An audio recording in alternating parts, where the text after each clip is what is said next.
What you're about to see could reshape security in East Asia. Jets locked radar over the Pacific, Coast Guard ships near disputed islands, and two of Asia's biggest powers on edge. This isn't just another diplomatic spat. It could get dangerous. Today, we break down why relations between China and Japan are headed toward their most dangerous showdowns in years, and what the world must watch next. Why this tension started. Tensions escalated sharply after remarks by Japan's leader, Sanai Takaichi, in November 2025. She suggested that Japan might intervene militarily if China attacked Taiwan, a big shift from Japan's more cautious post-war defense posture. China saw that as a provocation. In response, Beijing increased its military and maritime activity near contested areas, including near the disputed Senkaku Islands, known in China as the Diaoyu Islands. Chinese Coast Guard and Navy vessels have sailed close to these islands in recent weeks. The broader backdrop, rising rivalry over Taiwan, maritime routes, and regional influence, all feeding long-standing distrust between the two neighbors. What's happening now? The flashpoints. On December 6, 2025, two separate incidents occurred southeast of Okinawa, over international waters. According to Japan's defense ministry, Chinese jets, from the carrier Liaoning, locked their fire control radar onto Japanese F-15s, once for about 3 minutes, and again for roughly 30 minutes later that evening. Japan scrambled its jets in response, and immediately lodged a formal diplomatic protest. Tokyo's leadership called the radar lock a dangerous act that overstepped safe flight norms.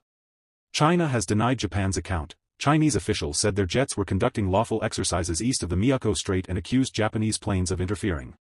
On the maritime front, Coast Guard confrontations continue around disputed waters near the Senkaku/Diaoyu Islands, a long-standing flashpoint.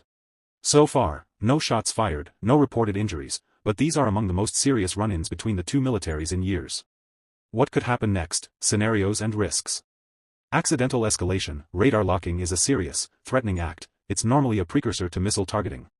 If either side miscalculates, even a monitoring flight could spiral into a dangerous confrontation.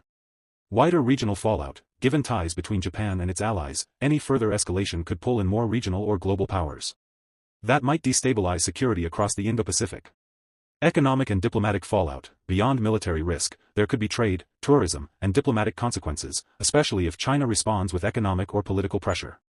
Frozen tensions or deterrent stalemate. Alternatively, both sides might step back after diplomatic protests. Constant vigilance and mutual restraint could keep things from blowing up, but could leave relations cold and unstanding. Current status, as of today. Japan has officially protested the radar lock incidents and summoned the Chinese ambassador. China insists its actions were lawful, and rejects suggestions of hostility. Both sides are watching each other closely. Japanese jets are on alert, Chinese naval and Coast Guard presence remains elevated. So far, no physical confrontation, no reported casualties, but the risk of a serious incident has increased dramatically. Why it matters, why you should care.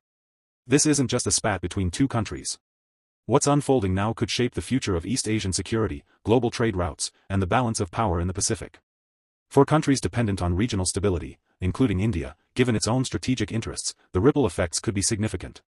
Stay tuned, because in turbulent waters like these, even a small spark can ignite a much larger fire.